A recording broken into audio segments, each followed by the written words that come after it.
Our top story for tonight, the 49ers in turmoil? Maybe.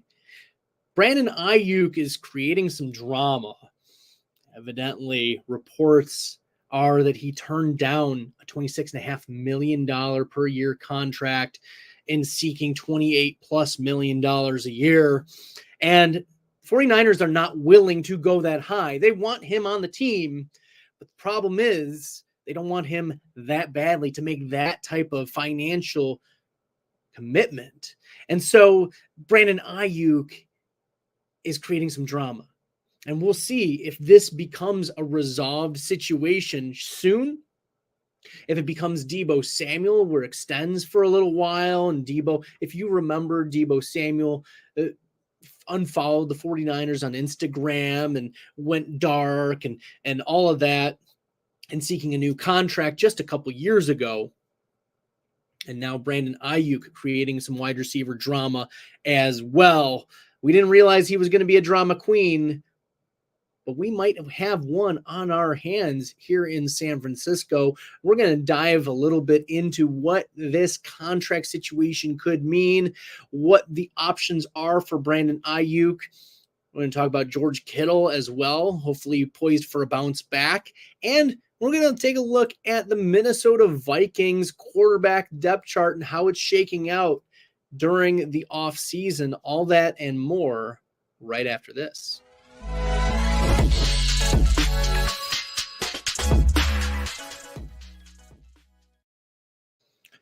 So we remember Brandon Aiyuk was drafted 25th overall in the 2020 NFL rookie draft out of Arizona State. And he just turned 26. So certainly in his prime, looking for the payday, the big contract extension. Ran very well at his combine, 70th percentile, 40-yard dash, good speed score. And Aiyuk is built to win. He's 6 foot, 205. And so a player that we've seen continue to improve year over year. Rookie year, almost 750 receiving yards. Sophomore year, 825. Third year, over 1,000 receiving yards. And then in 2023, his fourth season, over 1,300 receiving yards. Now, one of the concerns was, well, he actually backpedaled in terms of targets, but it was about the same per game target rate that we were looking in 2022. And Iuke has ranged from wide receiver 39 in his second year all the way to a career high wide receiver 16 in fantasy points per game in 2023. We kind of know what Brandon Aiyuk is in this San Francisco 49ers offense. He is a high end to mid wide receiver too. And we're not looking at Aiyuk as a game breaker in terms of, oh, is he going to have one game of 40 fantasy points? No, we saw in week 1 last year, a 32-point game, week 11, a 26-point game, week 17, a 24-point game, and then a smattering of 10, 11, 12, 14, 15-point games here and there, even in the playoffs against Detroit, 15.8 fantasy points. 3 for 68 on 8 targets and a touchdown. Fine. It's just fine. And he kind of didn't do much in the Super Bowl against Kansas City. So a player who can disappear from time to time in the San Francisco offense. That's what we're talking about. We're talking about, yes, the number 1 wide receiver on one of the best teams in the NFL. But the problem is, he might be the best but not by a significant margin. Debo Samuel is still getting a 20+% target share in this offense, plus the rushing share. So he gets almost the same amount of touches as Brandon Aiyuk. And Debo's used around the goal line. Aiyuk, a pure wide receiver, outside wide receiver. And so Debo is one who will take away touches, take away targets. And then you've got George Kittle, who gets between 16 and 21% of the targets usually in a game. And Christian McCaffrey, who gets 18% of the targets, 15, 18%. Christian McCaffrey, the leading touchdown receiver among running backs in 2023. So you have other weapons in this offense. Plus, you got new first-round rookie Ricky Pearsall, and you've got Jacob Cowing. Lots of people love Jacob Cowing. I'm a little bit more ambiguous, agnostic toward Cowing's prospects for the same reason why we're a little bit lower than consensus on Brandon Aiyuk.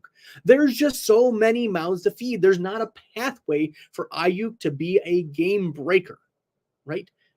2 games over 26 fantasy points last season. Sure, there's 2. You get 2. You get a couple of them. The pathway for Brandon Aiyuk to be alpha among alphas is if Debo Samuel is out or George Kittle is out. You need one of those guys to go out, and then you get a little bit of sprinkling of all of the other target shares. This is not he steps up into the 35 to 40% target share. This is the difference between Brandon Aiyuk and a Jalen Waddle. If Tyreek Hill goes down, we've seen Jalen Waddle earn consistently 35 to 40% of the targets, just the hyper targeting that will happen. So from an NFL perspective, the 49ers understand this, that Brandon Aiyuk is kind of a luxury. It's kind of a luxury. And so they spoke with their actions. The 49ers spoke with their actions in the NFL draft. They understood that it was Debo or Aiyuk possibly on the trade block. So where could Aiyuk go? There have been some rumors about Brandon Aiyuk going to the Pittsburgh Steelers. If he goes to the Steelers, he probably out-targets George Pickens, which is bad for Pickens being an elite receiver, but it also takes the pressure off of Pickens to be the elite alpha because he hasn't shown the 25+% target share earnings during his first 2 seasons, right? Pickens led the NFL last year in yards per reception with over 18. So that would go down. And also, Brandon Aiyuk paired with Russell Wilson in the outdoors, in the cold of Pittsburgh, with offensive coordinator Arthur Smith. It would have to be a highly efficient offense. And look, Aiyuk is coming from the 49ers, who were one of the slowest pace of play teams. They ran the ball a lot and were highly efficient. And so it would require Arthur Smith's Pittsburgh Steelers to be also hyper efficient. The pathway for Brandon Aiyuk, I don't see him paying off round 2 fantasy football draft capital if he goes to the Pittsburgh Steelers. Now, let's say he goes to the LA Chargers. He clearly is the wide receiver 1 ahead of McCarthy, ahead of Josh Palmer, ahead of, you name it, your favorite wide receiver 2 on the team. If you're a believer in Quentin Johnston, so be it. If you're a DJ Chark guy, so be it. Whoever you choose, it's not going to be the wide receiver 1 if Brandon Aiyuk is on the team. Aiyuk clearly multi-tiers ahead of all of the other players on the Chargers in terms of receiving. And there's not a strong tight end target earner on the Chargers either. So we could be looking at a Brandon Aiyuk being like a Michael Crabtree on Harbaugh's 49ers from back in the day, where Crabtree was the most fantasy relevant pass catcher outside of Vernon Davis. We would like Brandon Aiyuk in the end of round 2, maybe beginning round 3 if he goes to the Chargers, but he's not a round 1 type of guy. This doesn't elevate him if he goes to the Chargers. Brandon Aiyuk being drafted at his fantasy ceiling. Now let's say he goes to Washington. There's a third team that he's been rumored to go to. If he goes to Washington, we play it out with it's either Aiyuk or McLaurin as the 1A.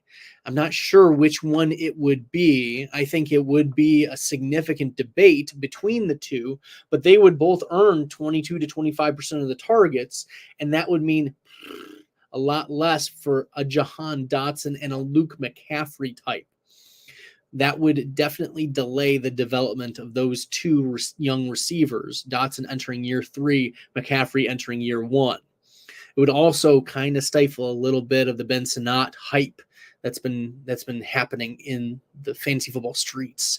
So Brandon Aiyuk, if he lands with Jaden Daniels, it may be pretty interesting. It also would limit his ceiling if he matches up with a player like that. We expect Daniels to be a good running quarterback, and running quarterbacks typically have low pass volume and pull passes out of the offense, right? He instead of dumping it off, he's scrambling. Now he would look deep. We could see an increase in the yards per reception for Brandon Aiyuk. And if Aiyuk gets the yards per reception increase plus the yak bonus, which we know Brandon Aiyuk, one of the top yards after the catch type of players, that could be pretty nice. He would just not get the volume. We wouldn't see a volume increase. None of these other teams that he's been linked to in rumors are high volume type of plays. If he was going to go to Minnesota or the LA Rams, that's a different conversation. Those are more high pass volume type of teams, type of offenses. But that's kind of why, from a fantasy perspective, we need to be lower than the market on Brandon Aiyuk. The range and pathway of outcomes for Brandon Aiyuk is going to be difficult for him to pay off his wide receiver 12 ADP when Aiyuk has never been better than wide receiver 16 in points per game in any season of his 4-year career. So let's approach Brandon Aiyuk with a little bit of fantasy caution. All right. We're going to hear a word from our sponsors, and then afterwards, we're going to talk about George Kittle, what his prospects are, what his bounce back could look like, and we're going to talk about the Minnesota quarterback depth chart. Now a word about our Dynasty Dominator app. Now, I know many of you are looking for a secret weapon for your Dynasty League, and I have it. It's called the Dynasty Dominator app. You go to the App Store, go to Google Play. It's right there. It's $5 to download, and then every year it's $5 to load the next incoming class of rookies. You can add Superflex, add tight end premium. It's incredible because it allows you to look up players. It allows you to vote on whether a player is a buy, hold, or sell, and then see the market sentiment on that player. And you can compare their lifetime value rating from PlayerProfiler to their Dynasty ADP at the FFPC, all in the price lookup tool. And beyond that, we have a trade analyzer, so you'll never lose another Dynasty trade again. And in our settings, you can set this is a win now team, this is a rebuilding team, and then we let you compare players. Look at their metrics side by side, prospect metrics, NFL metrics. It's all there. It's $5 in the App Store. There's some add-ons for Superflex and to buy the upcoming rookie class. Every year, you're going to spend $5 on this thing, and it's going to be well worth it. That's right, the Dynasty Dominator app. Get it today. Win your Dynasty leagues with the Dynasty Dominator app. All right, we're going to talk about George Kittle and what he's been doing in the fantasy football streets. Kittle has not finished worse than tight end 6 in fantasy points per game since 2017. 2017, his rookie year, he was tight end 21. Since then, tight end 3, tight end 1, tight end 3, tight end 4, tight end 2, tight end 6. Still 6 touchdowns last year for Brandon Aiyuk, coming off an 11 touchdown season in 2022. And the discussion about George Kittle has been one about, is he healthy? Is he healthy? And the numbers over the last 3 years have indicated, well, Kittle has played the majority of the games, 14, 15, and 16 games, talking 45 games over the last 3 seasons. That's pretty good. He only misses a couple games every year. But one of the things that has come up about George Kittle is that he had been dealing with an injury. He had been dealing with a core muscle injury, and he had to have surgery. So according to reports, Kittle's recovering from core muscle surgery that caused him to lose 30 pounds over the offseason. And for a player like that, who is arguably one of the best blocking tight ends in the NFL and has been a top 6 fantasy tight end since 2018, right? This is speaking to his toughness and perhaps explains why he was not used in the way of touchdowns last year, right in the goal line, take away some of the big hits that George Kittle could have had. That there was some load management that occurred. I mean, we can look right now at his snaps.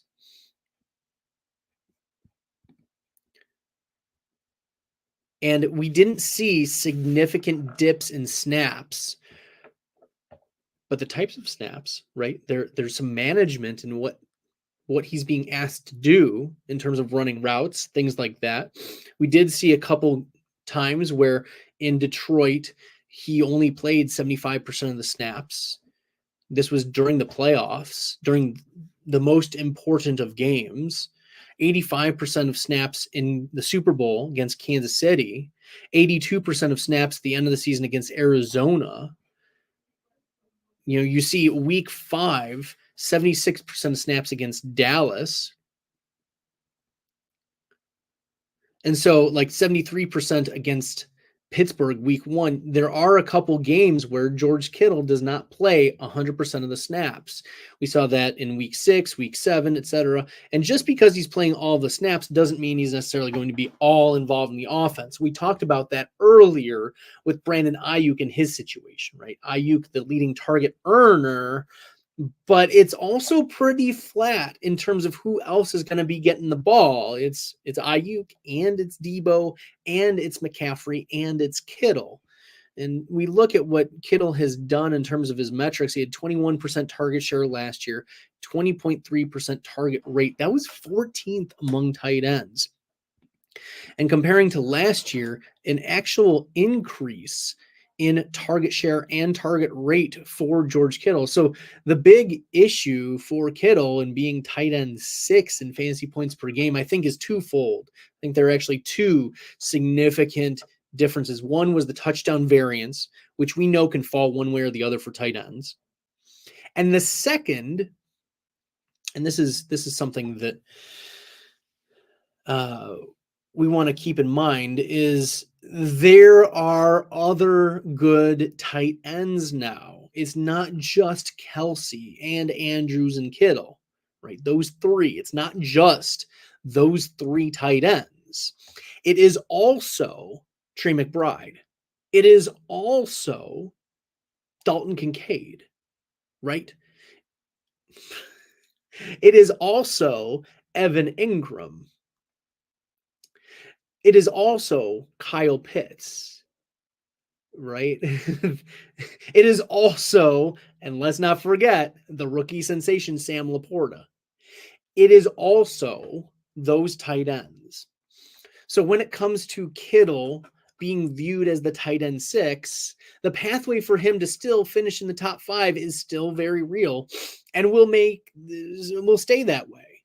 However, we see an increased elevation of the tight ends that can access the type of production that George Kittle had been doing over the last 6-7 years. So given that Kittle is one of the least expensive of these options from a fantasy perspective, makes him a great value, and we should be attacking George Kittle in our fantasy football drafts. Not only because of what he can do from his position, because if he continues to produce, he'll be top 6. He'll pay off his positional ADP pretty easily, but also the contingency upside. The reason why I led with Brandon Aiyuk was, well, there are multiple reasons. One was because of the drama that's happening with Brandon Aiyuk, but also because if Brandon Aiyuk moves on, you don't imagine that Ricky Pearsall is going to immediately step into the Aiyuk role. You're not going to think Jacob Cowing is also going to step. You're not going to think Jawan Jennings is going to step. No. That's not how it's going to work, at least for the first half of the season. If Brandon Aiyuk leaves, it's going to be Debo, it's going to be George Kittle, and Christian McCaffrey.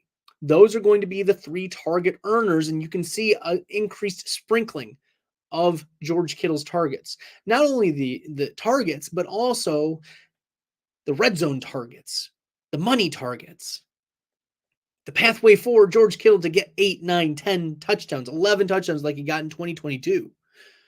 That's what we want to see for George Kittle. So not only is he valuable on his face, prima facie, but also as a contingency upside play. George Kittle is a contingency upside selection. That's why we want to be drafting George Kittle. The pathway for him to be top 3 tight end, yet again, is very clear, especially if Brandon Aiyuk leaves. Even if Aiyuk doesn't leave, the rotation of McCaffrey possibly getting hurt, or Debo getting hurt, or even the outcome of Brandon Aiyuk suffering an injury. If any of those 3 go down with an injury, even on the same team, the contingency upside is there for George Kittle, which is why we want to be drafting George Kittle. He's not only valuable by himself, he is also even more valuable because of the contingency upside. We're talking top 3 tight end. Like, how can we move away from a George Kittle? It's very difficult. And so we look at what George Kittle has been able to do. Yeah. Fantasy points per game. He was tight end 2 just 2 years ago in 2022. And that was with Brock Purdy. So there's no like, oh, is he going to mesh with the quarterback? Yeah, he's fine. He's doing great with Brock Purdy. 17 touchdowns over the last 2 seasons for George Kittle. Let's not get lost in it. And yes, George Kittle is going to turn 31 during this season. I'm not worried about it. The only thing we're really worried about for George Kittle is his fragility. Is he going to be able to hold up? And he has been over the last 3 seasons, but the core muscle injury, and surgery, it's going to take a little bit of time for George Kittle to get back that weight, the 30 pounds that he lost due to the core muscle surgery. So we want to be drafting George Kittle as our tight end 6, tight end 7. The last bit that I want to talk with y'all about tonight is Sam Darnold and JJ McCarthy. JJ McCarthy, the 10th overall pick in the 2024 NFL draft, out of the University of Michigan, 21-year-old. He set the combine on fire. He showed that he was able to make all the throws with the velocity that we wanted to see. He's got the right build. He's 6'3", 219. And the player profiler comp for JJ McCarthy, Alex Smith. We like his mobility. He's not a rushing quarterback, but he is a quarterback that showed 94th percentile 40-yard dash speed and 90th percentile agility. This is a player who has got a lot of raw skills that can translate to the NFL. The problem is that there's been rumblings that JJ McCarthy is not ready to take over for the Minnesota Vikings, at least right away. Sam Darnold is getting first team reps. And Sam Darnold right now is the presumed opening day starter for the Minnesota Vikings. Here's the thing about Sam Darnold. He's just bad at football. We look at his completion percentages over his career since 2018, 57%, 61%, 59%, 59%, 58%, 60%. Even on the San Francisco 49ers last year, 2023, 10 games, 46 attempts. Sure, small sample size, but only 60% completion percentage. What? No. The pathway for Sam Darnold to pay off is a couple games at the beginning of the season that become shootouts and we get passing volume. Problem is that Sam Darnold struggled with turnovers during his time with the Jets and Carolina. Remember Baker Mayfield beat out Sam Darnold. It was kind of ugly. And then Sam Darnold ends up going to San Francisco 49ers to try to reclaim his career. Darnold is fine as a backup. However, it's disappointing given his 3rd overall pick selection in the 2018 draft by the Jets. We know what Sam Darnold is, though. 6'3", 221. Much more of a pocket passer, not great mobility, not great agility, not great burst. He's got nothing to his name.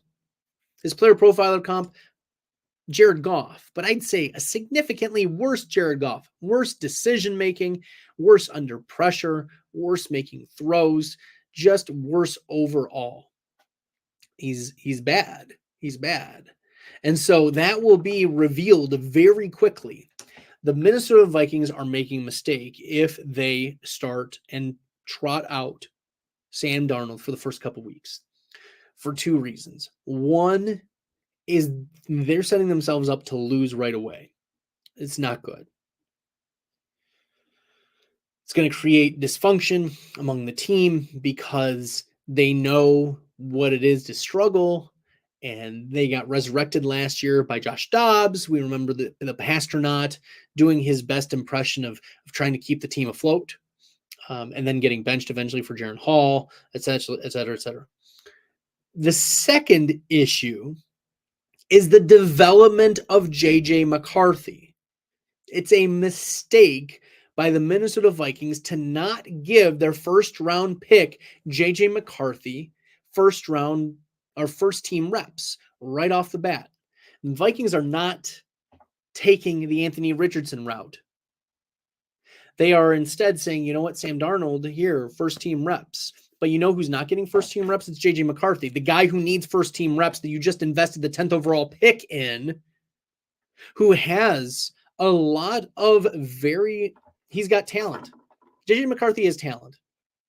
And there have been questions of whether J.J. McCarthy has the counting stats from college that would suffice it. But however you slice and dice it from an efficiency metric standpoint and from a combine perspective, J.J. McCarthy has a lot of the tools necessary to be successful. But what he needs is reps with the first team so that he can get coaching with the first team players and become the starter. Here's the issue. Here's the pathway for the Vikings. They're going to trot out Sam Darnold for the first 3-4 weeks and then be like, wow, we're 1-3. Wow, we're 0-4. Whatever the case may be. Oh, this is not good. And the drum is going to be pounding for J.J. McCarthy to get the start. So by week 5, the Vikings have bye week 6. So week 7, we're going to transition to J.J. McCarthy. Here's the problem. You know who hasn't gotten reps with those the starters? J.J. McCarthy. So he's going to take the next 3-4 weeks to get acclimated to starter reps in game. This is a mistake because J.J. McCarthy will still be in quote-unquote preseason by the time you get to week 11 or 12, which is really frustrating. And that may stunt his development. This is always a mistake by bad teams, by giving first team reps to the starter. We saw this back with the Justin Fields issue. Fields did not get the development under Matt Nagy that he needed. Trey Lance was not given all of the first team reps to start right away. This was an issue. So we see these teams that are mismanaging their quarterbacks and not put they've got to shove it in. They've got to chips in. They've got to go the Shane Steichen route with Anthony Richardson. That's what they need to do is just say, you're our guy. Boom. Sam Darnold's the backup. Boom. Let's get you the starter reps that you need to be ready for week 1. Because you're probably going to have to throw him out there anyways. So, all right. That is how we're taking a look at the Vikings depth chart. Appreciate all y'all. If you like the content, found this helpful, make sure you smash the subscribe button for Player Profiler News. Check out playerprofiler.com/news. Bookmark that. We've got all of this and more stories, more news blurbs, more videos, news items from our awesome Player Profiler News staff on playerprofiler.com/news. Until next time, everyone, good luck in the fantasy football streets.